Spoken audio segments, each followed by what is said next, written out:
que tu tem a genética boa pro esporte, né? Sim. Tu acredita que o fato de tu ter comido uma feijoada e quase desistido e aquilo ter sido o ponto que fez tudo virar, tu acredita que isso é alguma coisa divina, alguma coisa cósmica, ou é um mero acaso que aconteceu? Como é que tu enxerga a tua ascensão no esporte nesse sentido?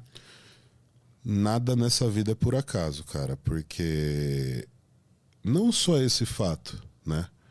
O Renato mesmo é um cara que tem uma história muito forte comigo, porque o Renato ele participou no início da minha carreira. E depois a gente teve um desentendimento muito forte e cada um foi para um lado. E chegou um momento que eu degladiei com ele de frente, dentro da mesma empresa. Então, eu trabalhei para ele. O meu primeiro trabalho dentro do mercado de suplementação foi através da loja dele. E nessa loja nós tivemos esse desentendimento. A partir desse desentendimento, 18 anos atuando dentro do mesmo mercado, porém ele como um distribuidor e eu como atleta, depois ele como diretor de uma empresa onde ele fazia a linha de frente. Eu não era diretor, mas eu sempre fui linha de frente da Max Titanium, que era a concorrente principal da empresa dele.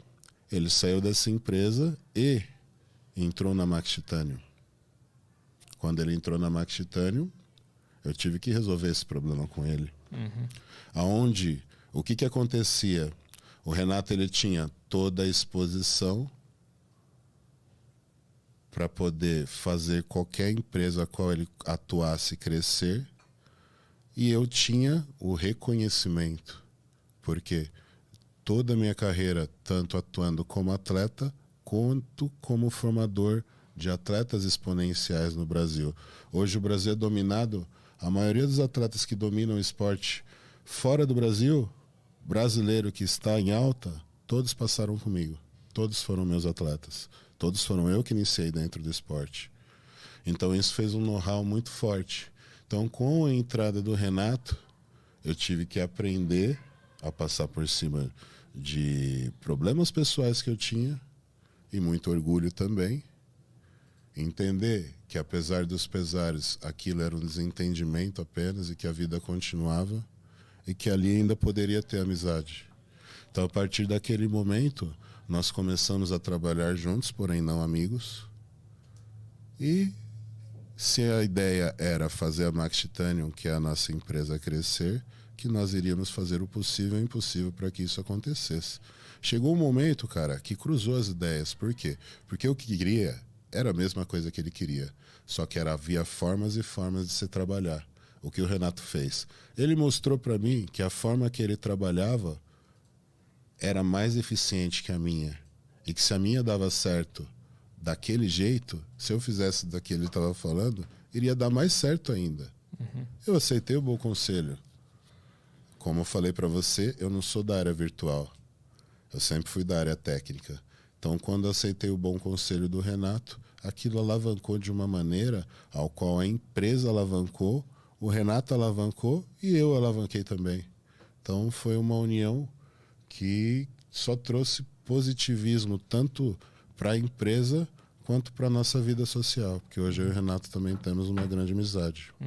E tu acha que essa junção de vidas, que as duas vidas se confundiram no momento ali, se era um destino vocês se encontrarem e brigarem, esse ponto, tu acha que existe algo fora do que a gente consegue ver aqui? Existe, cara, porque por muitos e muitos anos, como o Renato fazia a linha de frente nessa outra empresa, havia ataques incessantes de estratégia de marketing de uma empresa para outra, mas é óbvio que como existia um lado pessoal ali, aquilo interferia.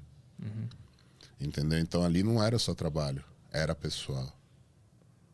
Então esse fato pessoal fazia com que nenhum dos dois eram vistos com bons olhos quando se tratava de uma relação interempresas, ao qual nunca existiu também essa divisão de corporação sempre acontecia nessa época. Hoje não mais, hoje as coisas estão bem mais amenas, mas nessa época, justamente por causa de mim, era uma coisa muito dividida. Max Titanium não se misturava com a outra empresa.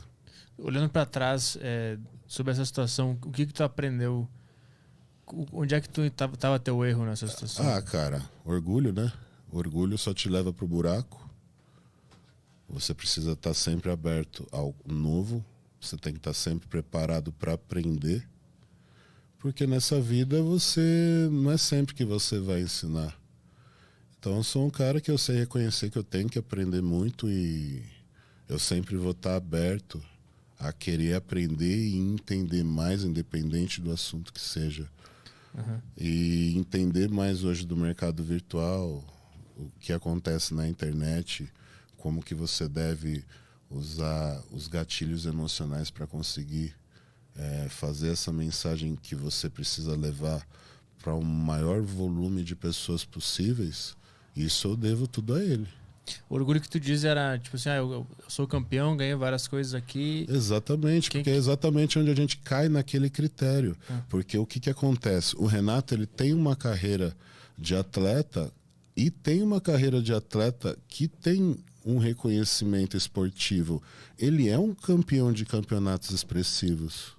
Mas o fato de o Renato trabalhar fortemente dentro da internet e de uma forma diferente de apresentar o produto, porque o Renato ele consegue apresentar o produto de uma forma que ele se torne atraente.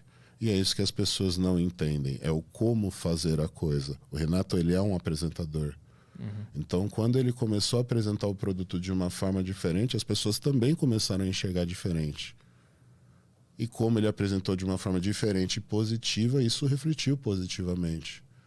Quando eu percebi que era aquilo, eu mudei completamente a postura. Quando eu mudei a postura, eu entendi o que estava acontecendo. Eu realmente estava sendo um cara chato.